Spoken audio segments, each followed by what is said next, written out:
ইব্রাহিম আলাইহিস সালামের কথা আলোচনা করতে গিয়ে আল্লাহ পাক বলেছেন, ওয়াইজ ক্বালা লাহু রাব্বুহু আসলিম ক্বালা আসলামতু লিরাব্বিল আলামিন।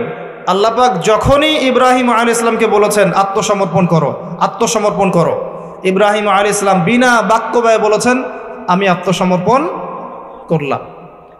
যেমন আল্লাহ পাক ইব্রাহিম আলাইহিস সালামকে বলছেন স্ত্রী সন্তানকে রেখে আসো ওই কাবা ঘরের পাশে, ওখানে কিন্তু কোনো মানুষ নাই, কোনো খাবার নাই, কোনো পানিও নাই, আছে?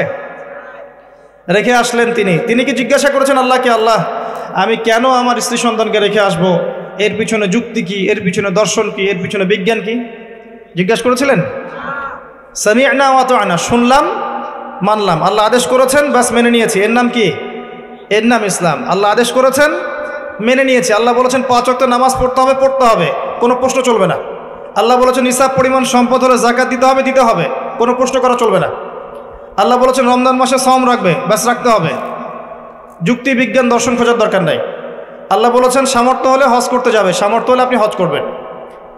এইভাবে ইসলামের প্রতিটা বিষয়ে আল্লাহ পাক যেভাবে নাজিল করেছেন আনুগত্য করার নাম কি? ইসলাম। আনুগত্য করার নাম ইসলাম। আল্লাহ পাক ইব্রাহিম আলাইহিস সালামকে আরও বলছেন সন্তানকে জবাই করো, আছে? সন্তানকে জবাই করো, আছে কোরআনে? তিনি সন্তানকে ডেকে বলছেন ইয়া বুনাই ইন্নী আরা ফিল মানামি আন্নী আযবাহুকা ফানজুর মাযা তারা, হে আমার সন্তান আমি স্বপ্নে দেখেছি আমি তোমাকে কুরবানি করছি, তোমার কি রায় তুমি বলো। সন্তান বলছে ইয়া আবাতি ইফআল মা তু'মার সাতাজিদুনি ইনশাআল্লাহু মিনাস সাবিরিন, হে আমার বাবা আপনাকে যে আদেশ করা হয়েছে আপনি তাই করেন, ইনশাআল্লাহ আপনি আমাকে ধৈর্যশীল পাবেন। কে বলছে এই কথা? ইসমাইল আলাইহিস সালাম, যাকে মানুষ করেছেন তার মা একা, হাজরা আলাইহিস সালাম একা একটা মা। এই জন্য আমরা বলি একটা মা একটা সমাজকে বদলাতে পারে।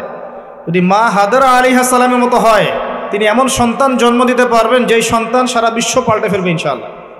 বুঝতে পারছেন?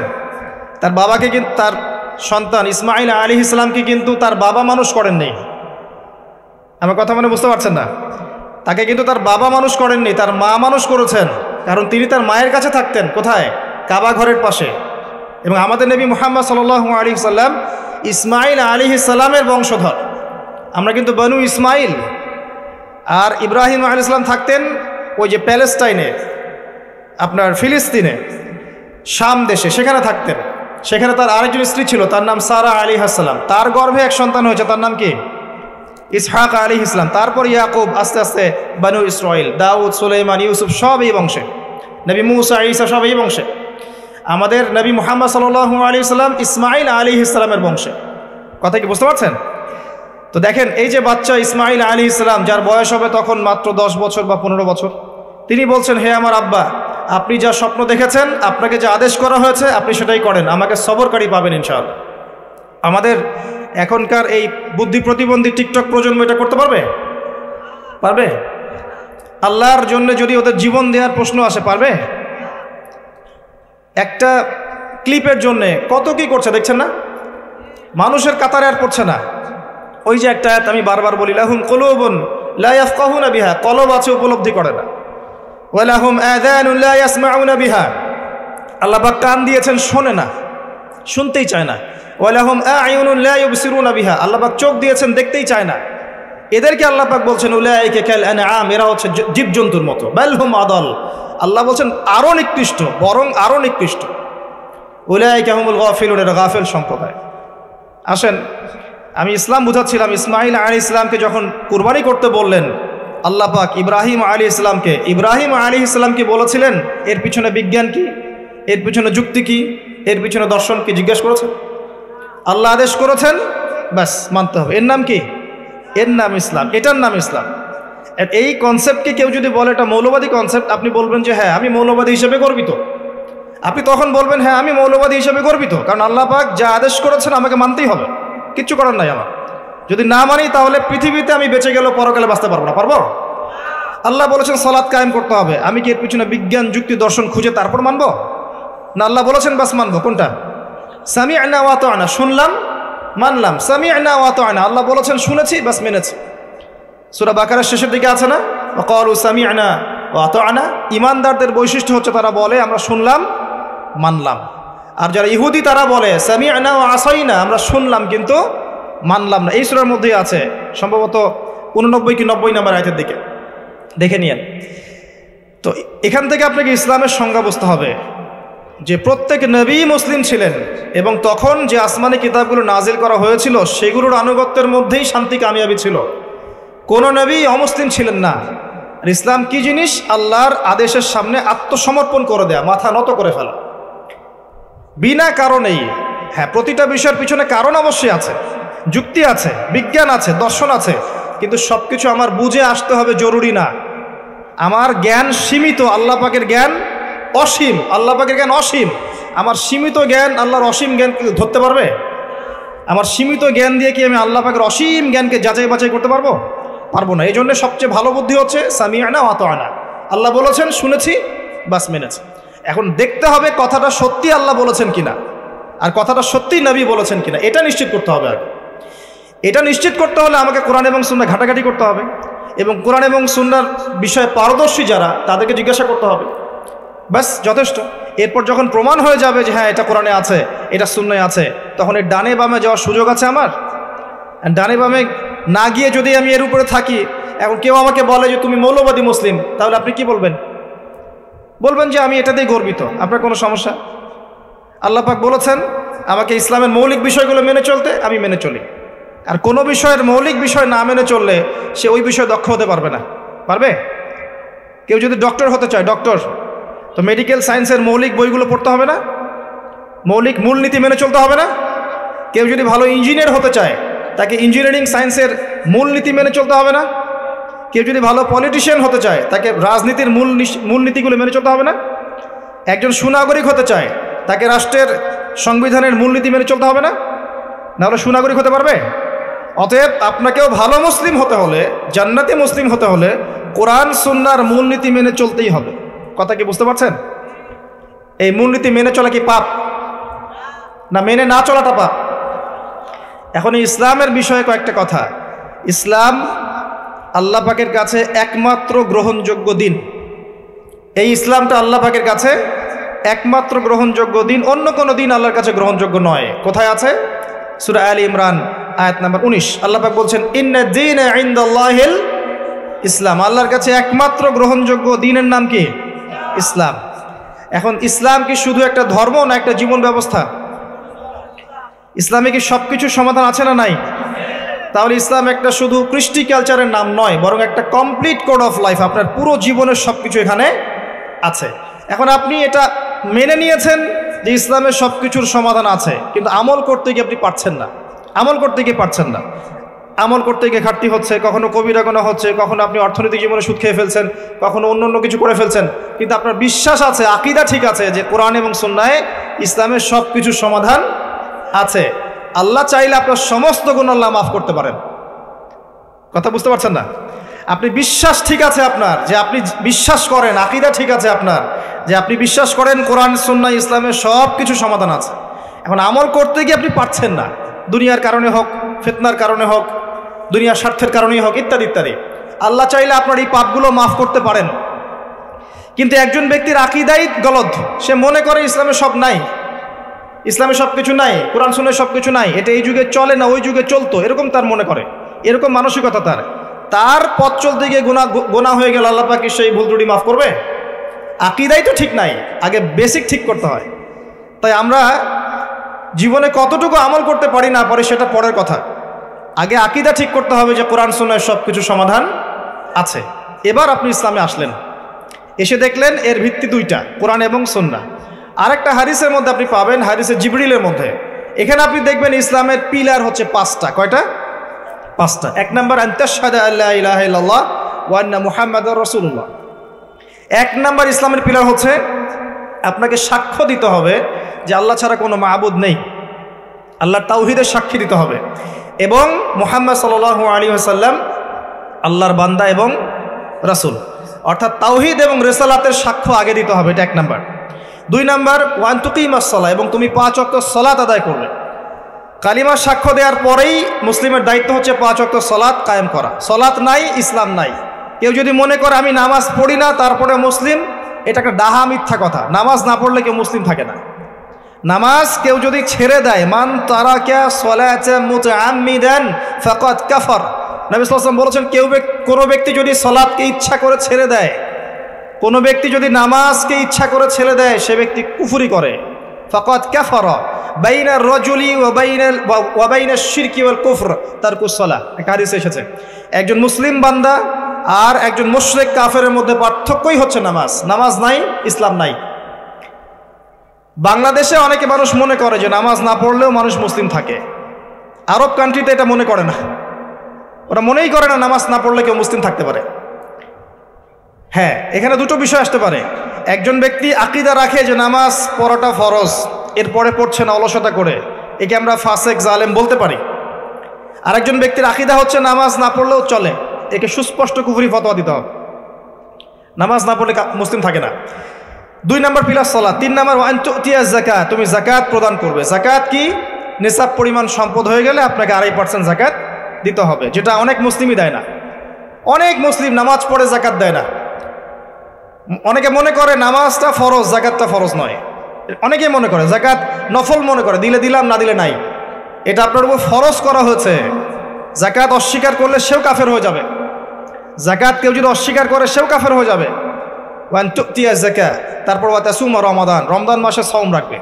এই যে রমজান মাস এসেছে, রমাদান মাসে সওম রাখবে, 30টা সওম রাখবে। সওম মানে শুধু না খেয়ে থাকা নয়, পানি ছেড়ে দেওয়ার নাম নয়, আর স্ত্রী সহবাস ছেড়ে দেওয়ার নাম নয়।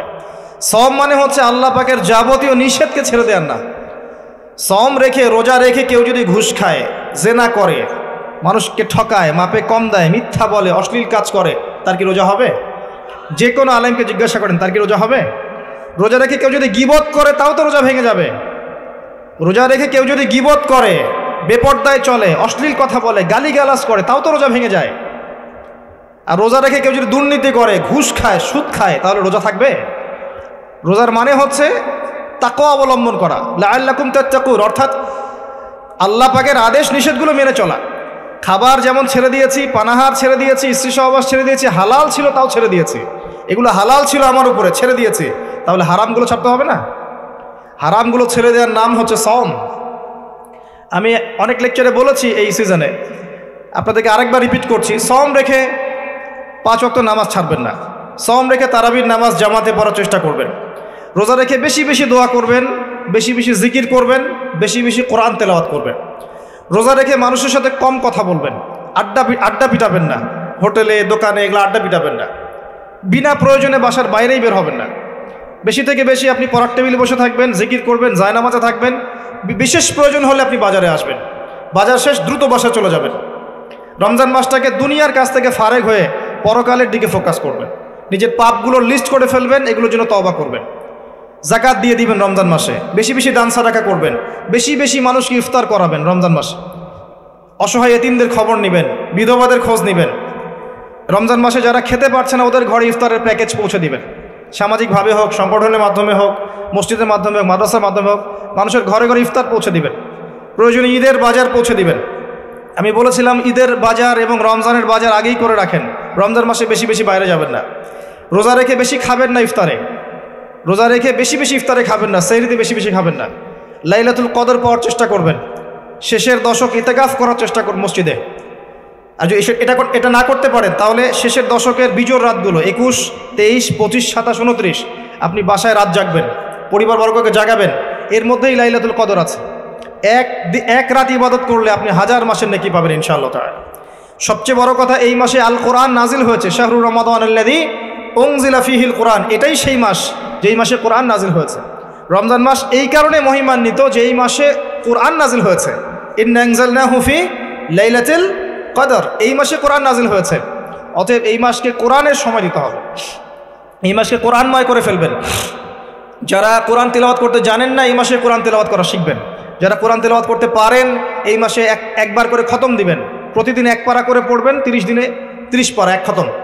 যারা হাফেজ আছেন, এই মাসে কোরআনটাকে আবার রিভিউ করবেন, চর্চা করবেন, আবার রিগাইন করবেন। আবার যারা কোরআনের আরবি বোঝেন, ব্যাকরণ বোঝেন, তাফসির জানেন, তাদের উচিত হবে এই মাসে পুরো কোরআনটাকে শুরু থেকে শেষ পর্যন্ত তাফসিরগুলো পড়ে ফেলা, অন্তত একবার পড়ে ফেলা। যারা আমরা কোরআন নিয়ে 2-4টা কথা বলতে পারি, উচিত হবে কোরআনের দার্স মানুষকে দেয়া। প্রত্যেক দিন আসর থেকে মাগরিব পর্যন্ত মসজিদে দার্স হবে। এই মসজিদে সবাই একসাথে ইফতার করবেন, এরকম ট্রেডিশন আপনার সংস্কৃতি চালু করে ফেলেন। রমজান মাসে কোরআনকে সময় দেন, কোরআনের দাওয়াত মানুষের কাছে পৌঁছান, শেখান। ওই হাদিসের উপর আমল হবে, খায়রুকুম মান তাআল্লামাল কোরআন ওয়া আল্লামাহ। তোমাদের মধ্যে সবচেয়ে শ্রেষ্ঠ ব্যক্তি তারাই যারা কোরআন নিজে শেখে অপরকে শেখায়। রমাদান মাসে এগুলো করতে হয়। এভাবে রমজানকে উপভোগ করতে পারেন, তখন দেখবেন ঈদের দিন আপনি ফিল করছেন যে আল্লাহ পাক আপনাকে মাফ করে দিয়েছেন ইনশাআল্লাহ। কাকে আল্লাহ মাফ করবেন? এই যে আয়াত আছে কোরআনে, ক্বাদ আফলাহা মান তাযাক্কা ওয়া যাকারা ইসমা রাব্বিহি ফাসাল্লা।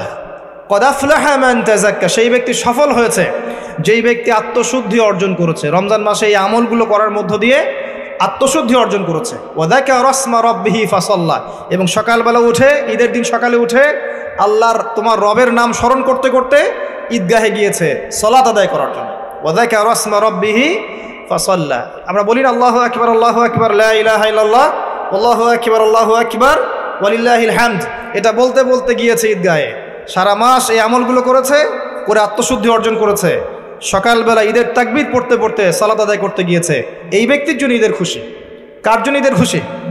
যে রোজা রেখে বেপরদায় চলেছে এর জন্য খুশি। রোজা রেখেছে, দুর্নীতি করেছে, রোজা রেখে ঘুষ খেয়েছে, সুদ খেয়েছে, জেনা করেছে, ফ্রি মিক্সিং করেছে, হারাম খেয়েছে, মাপে কম দিয়েছে, এর জন্য ঈদের খুশি। এদের সাথে কি সম্পর্ক রমজানের সওমের? এদের সাথে তাকওয়ার কি সম্পর্ক? কুতিবা আলাইকুমুস সিয়াম কামা কুতিবা আলাল লাযিনা মিন ক্বাবলিকুম লাআল্লাকুম তাত্তাকুন। এই কারণে সওম ফরজ করা হয়েছে যাতে তোমরা তাকওয়া অবলম্বন করতে পারো। ঠিক তোমাদের পূর্ববর্তীদের উপরেও সিয়ামকে ফরজ করা হয়েছিল একটা উদ্দেশ্যে, লাআল্লাকুম তাত্তাকুন, যাতে করে তোমরা তাকওয়া অবলম্বন করতে পারো। ওই যে প্রথমে একটা বলেছি, ইত্তাকুল্লাহা হাক্কা তুকাতি ওয়া লা তামুতুন্না ইল্লা ওয়া আনতুম মুসলিমুন। হে মুমিনগণ, তোমরা তাকওয়া অবলম্বন করো এবং পরিপূর্ণ মুসলিম না হয়ে মৃত্যুবরণ করো না। এটা 4 নম্বর পিলার। আর 5 নম্বর হচ্ছে সামর্থ্য হয়ে গেলে হজ করবে। সামর্থ্য না হলে হজ করা আপনার উপরে ফরজ নয়। আলহাজ টাইটেলের জন্য হজ করতে হবে না। সামর্থ্য হয়ে গেছে, এখন হজ করবেন। আর হজে গিয়ে আনুষ্ঠানিকতা শেখার চাইতে ইব্রাহিম আলাইহিস ভালো। হজের প্রতিটা কাজের বেশিরভাগের সাথেই ইব্রাহিম আলাইহিস সালামের সুন্নাহ জড়িত আছে। কাবা ঘর কে নির্মাণ করেছেন? বাপ বেটা ইব্রাহিম আলাইহিস সালাম, ইসমাইল আলাইহিস সালাম। সাফা মারওয়া সাই করেন, কার সুন্নাহ এটা? ওই যে হাজরা আলাইহিস সালাম, একজন মায়ের সুন্নাহ। সন্তানকে পানি পান করানোর জন্য এক পাহাড় থেকে আরেক পাহাড় দৌড়ে বেরিয়েছেন 7 বার। আল্লাহ পাকের কাছে এত ভালো লেগেছে কাজটা, আল্লাহ পাক কিয়ামত পর্যন্ত রেখে দিয়েছেন। সুবহানাল্লাহ। ওই যে শয়তানকে পাথর মারা, কার সুন্নাহ? ইব্রাহিম আলাইহিস সালাম। তারপরে আমরা কি করি? হাজারে মাকাম ইব্রাহিমে নামাজ পড়ি না 2 রাকাত, ওটা কার? মাকাম ইব্রাহিম কার সুন্নাহ? জামজাম কূপ কার সুন্নাহ? এগুলো সব কিছুর সাথে দেখবেন ইব্রাহিম পরিবারের স্মৃতি জড়িত আছে। ওখানে গিয়ে ইব্রাহিমী তাওহীদের চেতনা শিখে আসতে হয়, এটা হজের শিক্ষা। আর আমরা ওখানে গিয়ে আলহাজ টাইটেল নিয়ে আসি, এখানে পোস্টার বানিয়ে নাম লিখে দিই আমি আলহাজ, তাই না? এসব রিয়া ছেড়ে দেন। রিয়া অহংকার থেকে আল্লাহ পাক আমাদেরকে বের হয়ে আসার তৌফিক দান করুন, আমিন। ইসলামের এই 5 পিলার, এই 5 পিলারকে নিয়েই দিন ইসলাম, যেটা জীবনের প্রতিটা বিষয়ের সমাধানে পরিপূর্ণ। আল্লাহ পাক এখন বলছেন একই সূরায়, সূরা আল ইমরানের মধ্যেই 83 এবং 85 নম্বর আয়াতে আল্লাহ পাক আরও বলছেন, ওয়া মা ইয়াবতাগি গায়রাল ইসলামি দীনান ফালা ইউকবাল মিন। এই পরিপূর্ণ দিন ইসলাম বাদ দিয়ে কেউ যদি অন্য কোনো দিন তালাশ করে, অন্য কোনো জীবন ব্যবস্থা তালাশ করে, অন্য কোনো দর্শন তালাশ করে, ফালা ইউকবাল মিন, তার কাছ থেকে কোশ্চিনকালেও কোনো আমল কবুল করা হবে না। ওয়া হুয়া ফিল আখিরাতি মিনাল খাসিরিন, এবং সে পরকালে ক্ষতিগ্রস্তদের অন্তর্ভুক্ত হবে। তাহলে ইসলাম ছাড়া অন্য দিন চলবে? যারা অন্য দিনের মধ্যে আছে তাদের প্রতি আমরা দাওয়াত পেশ করব এভাবে, বিনয়ের সাথে, নম্রতার সাথে এবং মাউইজাতিল হাসানার সাথে। প্রিয় অমুসলিম ভাই ও বোন, আপনি আল্লাহর ওয়াস্তে একটা বার কোরআন এবং সুন্নাহকে স্টাডি করেন। আমার রিকোয়েস্ট, আপনি মৃত্যুর আগে অন্তত একটা বার কোরআন এবং সুন্নাহকে অর্থসহ পড়েন। পড়ার পরে যদি আপনার কাছে মনে হয় যে সত্যি কোরআন এবং সুন্নাহর মধ্যে সমস্ত বিষয়ের সমাধান আছে, তাহলে আর দেরি করবেন না, অনতি বিলম্বে আল্লাহর সামনে আত্মসমর্পণ করে মুসলিম হয়ে যান। আপনাকে আল্লাহ পাক এই সুযোগ নাও দিতে পারেন পরবর্তীতে। যদি আপনি জেনে যান এটাই সত্য, আপনার মনের মধ্যে আল্লাহর পক্ষ থেকে হেদায়েত চলে আসে, এটাই সত্য, এর মধ্যে সব কিছু সমাধান আছে, আর আল্লাহ ছাড়া এমন কোনো সত্তা নাই যিনি সব কিছুর সমাধান একটা কিতাবে নাজিল করতে পারেন, এটা যদি আপনি বিশ্বাস হয়ে যায়, আপনি আল্লাহর সামনে আত্মসমর্পণ করে মুসলিম হয়ে যান ইনশাআল্লাহ তাআলা। দুনিয়াতে আপনি কিছু পান বা না পান, পরকালে আল্লাহ পাক আপনাকে জান্নাত দিবেন ইনশাআল্লাহ। আল্লাহ পাক কবুল করুন। আমাদের অমুসলিম ভাই বোনদেরকে আল্লাহ পাক হেদায়েত দান করুন, ইসলামের ছায়াতলে আসার তৌফিক দান করুন, এবং আমাদেরকেও বেশি বেশি তাদের ঘরে ইসলামের দাওয়াত পৌঁছে দেওয়ার তৌফিক দান করুন। আমরা এই দাওয়াতি কাজ ছেড়ে দিয়েছি বলে আপনার আমার ঘরে দেখবেন অন্য কিতাব ঢুকছে, এখন ঢুকছে না? আমরা কোরআন অন্যের ঘরে ঢুকানো বন্ধ করেছি, অন্যের ঘর থেকে অন্য কিতাব আমাদের ঘরে ঢুকছে না এখন? খবর তো জানেন না আপনারা, কত মানুষ যে দিন দিন বাংলাদেশে অমুসলিম হচ্ছে আপনি জানেন? খবর আছে আপনার? খবর থাকবে কিভাবে? ওরা তো আর আমাদের মতো শোডাউন করে না। একজনকে যদি মুসলিম থেকে খ্রিস্টান বানায়, তারা ফেসবুক লাইভে এসে বলে না যে আজকে আমি খ্রিস্টান বানিয়েছি, একজনকে অমুককে আমি খ্রিস্টান বানিয়েছি। এই সেলফি একটা তুলে দেয় না যে অমুককে আজকে খ্রিস্টান বানালাম। যে কাজগুলো আমরা করি আর কি, বুদ্ধিবৃত্তিকভাবে আমরা পরাজিত। আমাদের কোনো ইস্যু লাগে না, বিনা ইস্যুতেই অনলাইন তোলপার। ইস্যু থাকলেও তো মাশাআল্লাহর কোনো কথাই নাই, ইস্যু না থাকলেও তৈরি করে অনলাইন তোলপার। আর আমরা যতটা আমরা করি তার চেয়ে বেশি ফাটাই বেড়াই। আর তারা কাজ করতে থাকে, মানুষকে বলে না, নীরবে কাজ করতে থাকে। আস্তে আস্তে দেখতে থাকেন ভবিষ্যতে কি হয়। আল্লাহ পাক আমাদেরকে রক্ষা করুন, আমিন। যে বিষয়টা বলছিলাম, আমি এখান থেকে আলোচনা শেষের দিকে আসছি। এই ইসলাম আল্লাহর কাছে একমাত্র গ্রহণযোগ্য দিন। এটা ছাড়া অন্য কোনো দিন কেউ যদি তালাশ করে, কোশ্চিনকালেও তার কাছ থেকে কবুল করা হবে না। এখন আমি বলতে চাচ্ছিলাম যে প্রত্যেক যুগে যুগেই আল্লাহ পাক যে নবী রসুলগণকে প্রেরণ করেছেন, সবাই কি ছিলেন? সবাই মুসলিম ছিলেন। এখন সর্বশেষ নবী মুহাম্মদ সাল্লাল্লাহু আলাইহি ওয়াসাল্লাম, তার কাছে আল্লাহ পাক 23 বছরে আল কোরআন নাজিল করেছেন। কত বছরে? তার 13 বছর মক্কায়, বাকি 10 বছর মদিনায়। এই 23 বছর, এই 23 বছরে আইয়ামে জাহিলিয়াতের মধ্যে অনেক পাপ ছিল, কিন্তু সেখানে শিরিক ছিল, আপনার সুদ ছিল, আপনার জেনা ব্যভিচার ছিল, মাদক ছিল, নারীর অবমাননা ছিল, গোত্রীয় হানাহানি কাটাকাটি, অনেক পাপের মহামারী ছিল এক কথায় আইয়ামে জাহিলিয়াতের মধ্যে। মাত্র 23 বছরের ব্যবধানে কোরআন এবং সুন্নাহর দাওয়াতের মধ্য দিয়ে নবী করিম সাল্লাল্লাহু আলাইহি ওয়াসাল্লাম এই পুরো আরবকেই পরিবর্তন করে দিয়েছেন। বলেন সুবহানাল্লাহ। 23 বছর পরে আপনি এখানে কোনো শিরিক পাচ্ছেন না, কোনো শিরিক নাই, কোনো বেদাত নাই, কোনো হারাম নাই, সুদ নাই, জেনা নাই, নারীর অবমাননাও নাই, গোত্রীয় হানাহানি কিচ্ছু নাই। মাত্র 23 বছর। এখন আমাকে বলেন, সেই আল্লাহ কি মারা গেছেন? নাউজুবিল্লাহ। সেই কিতাব কি নাই? সেই নবীর সুন্নাহ কি এখনো নাই? তাহলে সমস্যাটা কোথায়? আমরা জাহিলিয়াত দূর করতে পারছি না কেন? সমস্যাটা কোথায়? আল্লাহ আছেন, সেই কিতাবও এখন আমাদের কাছে আছে, সেই নবীর সুন্নাহ আমাদের কাছে আছে, আছে না? কিন্তু সমস্যাগুলো কোথায়? আমরা কি কারণে পরিবর্তন করতে পারছি না? আমি আমার ক্ষুদ্র জ্ঞানে আপনাকে কয়েকটা সমস্যা বলছি এবং ক্ষুদ্র জ্ঞানে কয়েকটা সলিউশন বলছি। আমি যা বলছি এটা চূড়ান্ত নয়। এরপরে এমন অনেক মানুষ আসবে ইনশাআল্লাহ যারা আরও ভালো সলিউশন দিতে পারবে। আমরা কিছুই না, বরং আমি এখানে যা বলছি অডিয়েন্সের মধ্যে এমন মানুষ থাকতে পারেন, অবশ্যই আছেন, যিনি আমার চেয়ে বেশি ভালো বোঝেন। জি, এটাই বাস্তবতা। এই চেয়ারগুলোতে যারা বসে তার চেয়ে অনেক জ্ঞানী মানুষ এই অডিয়েন্সের মধ্যে থাকে, থাকে না? থাকে। এখন ক্ষুদ্র জ্ঞানে আমি কিছু প্রবলেমস বলছি, কি কারণে হচ্ছে না। 1 নাম্বার হচ্ছে পড়াশোনার স্বল্পতা, জ্ঞানের স্বল্পতা। আমরা পরিপূর্ণ একটা কনস্ট্রাকটিভ সিলেবাসে পড়াশোনা করতে পারছি না। মুসলিমদের কথা বলছি, আমি আমাদের সমস্যার কথা বলছি। আমি অমুসলিমদের দিকে আঙ্গুল তুলিনি। ইসলামের শত্রুরা কি করছে ওই দিকে আমি দেখতে যাচ্ছি না। এখন আমি আমাদের প্রবলেমের কথা বলছি। আমরা পরিপূর্ণ সিলেবাস অনুযায়ী পড়াশোনা করতে পারছি না। আপনি খেয়াল করে দেখেন, আপনি জেনারেল লাইনে পড়েছেন 20 বছর 25 বছর, আপনি কি 25টা সূরা জানেন? অনেস্টলি বলেন, 25টা সূরা অর্থসহ বলতে পারবেন? নাম বলতে পারবেন 25টা সূরার? 25 জন নবী রসুলের নাম জানেন? 25 জন সাহাবীর নাম জানেন? 25টা হাদিস কি আপনার পেটে বোম মারলেও বের হবে? আপনি 25 বছর পড়েছেন, আমরা পড়ি নাই? 20 বছর 25 বছর যারা মাস্টার্স করেছেন, BBA করেছেন, ডক্টরেট করেছেন, পড়েন নাই? নিজেকে অনেস্টলি প্রশ্ন করেন, তাহলে আপনি কি করলেন 25 বছর? আসলে কিসের পিছনে ছুটলেন? একটা সার্টিফিকেট পেয়েছেন, একটা ভালো জব পেয়েছেন, আপনার বাড়ি হয়েছে, আপনার গাড়ি হয়েছে, আপনার স্ট্যাটাস হয়েছে, আপনার সুন্দর স্ত্রী আছে, এটাই কি যথেষ্ট আপনার জন্যে? এজন্যই কি দুনিয়াতে এসেছি আমরা ভাই? এটা নিয়ে চিন্তা করেন। আবার যারা মাদ্রাসা লাইনে পড়ছি তারা সৌভাগ্যবান, তারা অ্যাটলিস্ট কোরআন এবং সুন্নাহর গভীর জ্ঞান অর্জন করছে, তাই না? কিন্তু এখানে কি হিস্ট্রির যথেষ্ট বই আছে? ইতিহাস, ইসলামের ইতিহাস, world history, geopolitics, economics, philosophy, যে সাবজেক্টগুলো মুসলিমরাই জন্ম দিয়েছিল, সায়েন্সের জনক কারা? মুসলিম না অমুসলিমরা? সায়েন্সের জনক আমরা, এটাই বলতে আপনি কি ভয় পান? সায়েন্সের জনক কারা? আল-কেমির নাম শুনেছেন? জাবির ইবনে হাইয়ানের নাম শুনেছেন? ইবনে সিনার নাম শুনেছেন? ইনারা তো আপনার এই যে মেডিকেল সায়েন্স, কেমিস্ট্রি এগুলোর জনক, ম্যাথামেটিক্সের জনক। তো আমরা পিছিয়ে পড়লাম কেন? এখন কি আমরা শুধু কোরআন এবং সুন্নাহ এর মধ্যেই পড়ে থাকবো, নাকি সমসাময়িক উপকারী জ্ঞানগুলোর দরকার আছে? দরকার নাই? প্রযুক্তিগত জ্ঞানের দরকার নাই? আমার ভাষাগত জ্ঞানের দরকার নাই?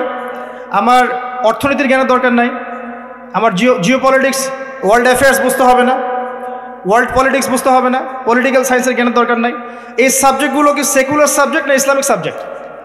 এই সাবজেক্টগুলোকে কারা সেকুলার সাবজেক্ট বলছেন? অহেতুক, এটা অহেতুক কথা, এটা সেকুলার সাবজেক্ট নয়। এই সাবজেক্টগুলো আমাদের কোরআন সুন্নাহকে ডিল করতে সাহায্য করে। এই সাবজেক্টগুলো দিয়ে যখন আপনি কোরআন সুন্নাহকে ঘাটাঘাটি করে ডিল করবেন, তখন আপনি হবেন এই বিশ্বের সবচেয়ে বড় আলেম ইনশাআল্লাহ তাআলা। তাই হবেন না? একজন ব্যক্তি যার কাছে এই সবগুলো বিষয়ের জ্ঞান আছে এবং কোরআন সুন্নাহরও জ্ঞান আছে, এই ব্যক্তির জ্ঞান কি 8-10 জনের চেয়ে সমান হবে? বলেন তো, এই ব্যক্তির জ্ঞান কি 8-10 জনের মতো হবে? নিঃসন্দেহে সে এগিয়ে আছে না? এগিয়ে আছে। তো আমরা এই জায়গায় জ্ঞান অর্জনে অনেক ক্ষেত্রেই ব্যর্থ হয়েছি। এটা মানেন আর না মানেন, এটাই সত্য কথা। অ্যাটলিস্ট আমি আমার বাসিরা দিয়ে এটাই দেখছি। আমি ভুল হতে পারি, ভুল হলে আল্লাহ আমাকে মাফ করুক, সঠিক হলে আল্লাহ আমাকে আমার কথাগুলো আপনাদের কলিজায় পৌঁছে দিক। আমি এখন পরিবর্তন সুযোগ নেই। এখন এমন একটা সিস্টেমে আপনি পড়ে গেছেন, এখানে আপনি পরিবর্তন করতে পারছেন না। এখন কি করবেন? এখন অপশন হচ্ছে, আপনার কাছে খুব অল্প অপশন আছে। এক, জেনারেল লাইনে যারা পড়ছেন এখানে পড়াশোনা করতেই থাকেন, পাশাপাশি আপনি আলেম ওলামার সহবতে গিয়ে একটা একটা করে সাবজেক্ট শেষ করতে থাকেন। কোরআন, অ্যারাবিক ল্যাঙ্গুয়েজ, আরবি সাহিত্য, আরবি গ্রামার, হাদিস, ফিকহ, একটা একটা করে সাবজেক্ট পড়তে থাকেন তাদের কাছে। আগে কিন্তু সলফে সালিন এভাবেই পড়াশোনা করতেন। কারো কাছে কোরআন শিখেছেন, কারো কাছে তাফসীর, কারো কাছে উসুল, কারো কাছে আরবি ভাষা, কারো কাছে হাদিস, এভাবে না? নাকি তারা মাদ্রাসায় পড়তেন? তখন কি মাদ্রাসা ছিল? একজন একজন করে আলেমের কাছে গিয়ে গিয়ে তার এক একটা সাবজেক্ট শিখতেন। এটা এখনও চালু করা সম্ভব, এটা আপনারা লুফে নেন। এছাড়া জেনারেল ভাইদের দিন শেখার খুব একটা সুযোগ নাই। কিন্তু আপনি কি আবার মাদ্রাসায় পড়তে পারবেন? 20 বছর তো শেষ, আবার কি মাদ্রাসায় ভর্তি হতে পারবেন? পারবেন না। এই হচ্ছে সমস্যা। তো সমস্যাগুলো ফাইন্ড আউট করেন। প্রথম সমস্যা জ্ঞানতাত্ত্বিক সমস্যা, এবং আরেকটা বড় সমস্যা হচ্ছে কোরআন সুন্নাহর জ্ঞান হাতে নিয়েও আমি বিশ্বকে চ্যালেঞ্জ করতে পারি নাই। যখন আমি কোরআন সুন্নাহর আংশিক জ্ঞান অর্জন করেছি এবং এর সাথে সমসাময়িক উপকারী জ্ঞানগুলো অর্জন করি নাই, তখন এই জ্ঞান দিয়ে আপনি বিশ্বকে চ্যালেঞ্জ করতে পারছেন না, বরং বিশ্বের কুফরি শক্তিগুলো আপনাকে চ্যালেঞ্জ করে বসছে। তাই হচ্ছে না? এটা 1 নম্বর সমস্যা। 2 নম্বর সমস্যা হচ্ছে আমাদের জানা অনুযায়ী আমলের অভাব আছে। আমরা জানি অনেক কিছুই হয়তো বা, কিন্তু আমল করি না। জানা অনুযায়ী আমলের যথেষ্ট ঘাটতি আছে আমাদের মধ্যে। আল্লাহ পাক এটাকে দূর করার তৌফিক দান করুন। 3 নম্বর সমস্যা হচ্ছে আমাদের আত্মশুদ্ধির ঘাটতি আছে। ভিতরটা পরিষ্কার না। ভিতর বলতে কলব বোঝাচ্ছি, কলব। দেহটা অনেক পরিষ্কার পরিচ্ছন্ন টিপটাপ পরিপাটি হতে পারে, কলবটা পরিষ্কার না। কলবে নোংরা হিংসা দিয়ে ভর্তি, কলবের মধ্যে গীবত দিয়ে ভর্তি, পরশ্রী কাতরতা দিয়ে ভর্তি, অহংকার দিয়ে ভর্তি, রিয়া দিয়ে ভর্তি, দুনিয়ার লোভ লালসা দিয়ে ভর্তি, এবং ভিতরে ভিতরে ইউসুফের ভাই হয়ে বসে আছে, ভিতরে ভিতরে ওই যে হাবিল আর কাবিল হয়ে বসে আছে। তো আত্মশুদ্ধি একটা বড় শর্ত ছিল। আত্মশুদ্ধির ক্ষেত্রে ঘাটতি আছে। আল্লাহ পাক আত্মশুদ্ধি অর্জন করার তৌফিক দান করুন। আমিন।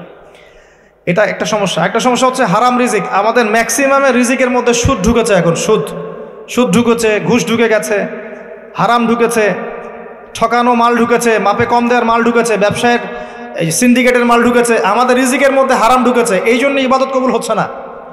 অজু করেছি, অজুটা হয় নাই, নামাজটা কবুল হবে? বলেন তো, নামাজটা কবুল হবে?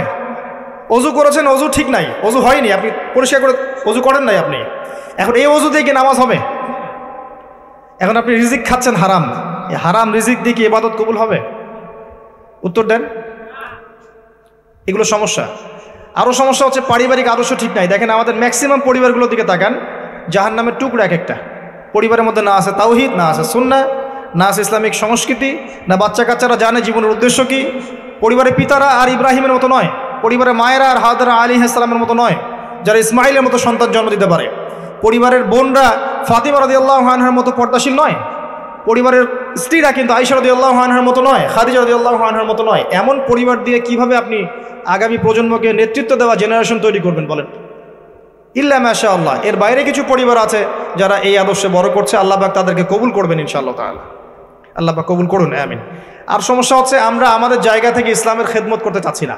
আমরা দুনিয়াকে আগে প্রাধান্য দিচ্ছি, দিনকে পরে। সবার দায়িত্ব ইসলামের উপর আছে, শুধু আলেম ওলামার দায়িত্ব নয়, সবারই দায়িত্ব আছে। আপনার উপর ইসলামের দায়িত্ব আছে। ইসলামের কোনো ক্ষতি হলে আপনিও তো একটা অংশ বহন করবেন। যদি ইসলামের কোনো ক্ষতি হয়ে যায় আপনার ক্ষতি হবে না? দিন কি শুধু একার, এক শ্রেণীর মানুষের জন্য না সবার? এই দিনের প্রতি মহব্বত সবার থাকা উচিত নয়? আল্লাহ পাক সবাইকেই কিছু না কিছু প্রতিভা দিয়েছেন।